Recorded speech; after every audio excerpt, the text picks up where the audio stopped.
Rod Schroeder grew up on a farm near Lee, Nebraska, and began his career as an accountant at Gooch Mills in Lincoln. 10 months later, at the ripe age of 21, he accepted a job at the Aurora Cooperative. Rod quickly rose through the ranks and was named CEO of the cooperative in 1984. Rod spent 18 years as CEO at Aurora. During his tenure, the sales of the cooperative grew from $1 million per year to $162 million in his final year. During that same period, the cooperative grew from 3 locations to 23 locations. In 2002, Rod left Aurora to join AgReliance, and during that time, he provided leadership to bring the cultures of the regionals together to successfully run the business. AgReliance then integrated with Winfield, and through Rod's leadership, pre-tax earnings grew from $40 million to $162 million. In addition to his leadership and vision at work, Rod served on many local, state, and national boards during his career. They include service as chairman of United Benefits Group and on the boards of the Co-op Retirement Committee, Farmers Commodity Corporation, Ag Retailers Association, the Fertilizer Institute, Crop Life America, Cooperative Mutual Insurance Company, Heritage Bank, FLM Plus, and Nebraska Energy Cooperative. A letter of support for Rod said this: "Rod's business acumen is outstanding. What makes Rod unique is his blend of remarkable visionary thinking while being financially responsible and possessing unquestionable ethics." Rod had a tremendous impact on the cooperatives in the state of Nebraska and beyond. I met Rod when he was the comptroller at the Aurora Cooperative many years ago. It didn't take me long to realize that Rod had a future in the cooperative sector.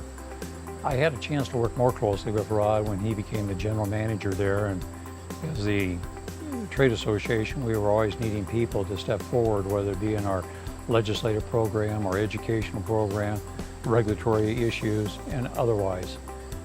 There was never a time when Rod wasn't willing to step forward. In fact, his attitude was such that whether the issue was big, small, or minor, he wanted it to be of help to the association.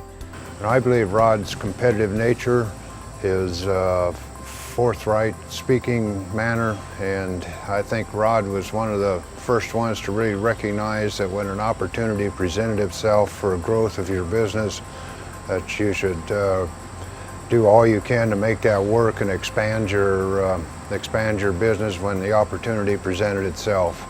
The thing that always impressed me with Rod Schroeder was what I call his cooperative DNA.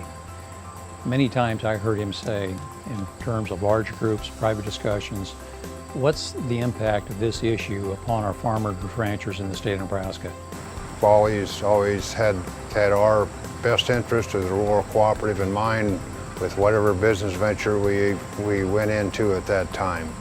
I think his ability to relate to people, as example, we had board meetings, they were always well prepared, they were concise, financial records were always available, and you could ask him any question about what was going on with the business and he knew the answer. Each one of those positions, I noticed and I appreciated 2 things. First, you were a passionate supporter of our cooperative system. Secondly, you were very aggressive. In fact, I can remember one day you walked into my office and casually asked for $100 million because you saw a great buying opportunity in one of the commodities we use to support farmers and locals. Well, I have to tell you, you got your $100 million and your insights were spot on. We really did help farmers, locals, and Land O'Lakes greatly, even though you caused me a couple of sleepless nights as I thought about that pile of inventory we had. His ability and his personality and his drive, his endurance were all excellent qualities to have, and I think those were pretty much on display throughout his whole working career. But the bottom line is he was a great communicator at trying to work with people and to try to resolve issues there. Worked for co-ops basically my whole career, and because of that I've been able to see firsthand cooperatives working hard as they can for the well-being of the farmers in their trade territories. You know, in addition to that, when you look at just the whole concept of cooperatives, where farmers band together provide goods and services that themselves would have a tough time doing. Just the fact of how it all comes together and for the well-being of everybody is very important. Well, I think the primary value that cooperatives bring to Nebraska is in the economic arena. When you consider that in most communities in rural Nebraska, cooperatives are the largest property taxpayer, the largest employer, and basically they really do a lot to help sustain the rural communities in Nebraska. Well, there's a lot of good memories, some not so good, that I can recall through my career. Actually, one of the most vivid memories of my career is my very first day when I started at Aurora Co-op. I'll never forget, Roland White, the former CEO, comes in the door and he announces to the office, "Who in the heck parked in my stall?" And it didn't take me very long to get up and move my car. Congratulations, Rod Schroeder, as you join your father, Alan, in the Nebraska Cooperative Council Cooperative Hall of Fame on November 15, 2017.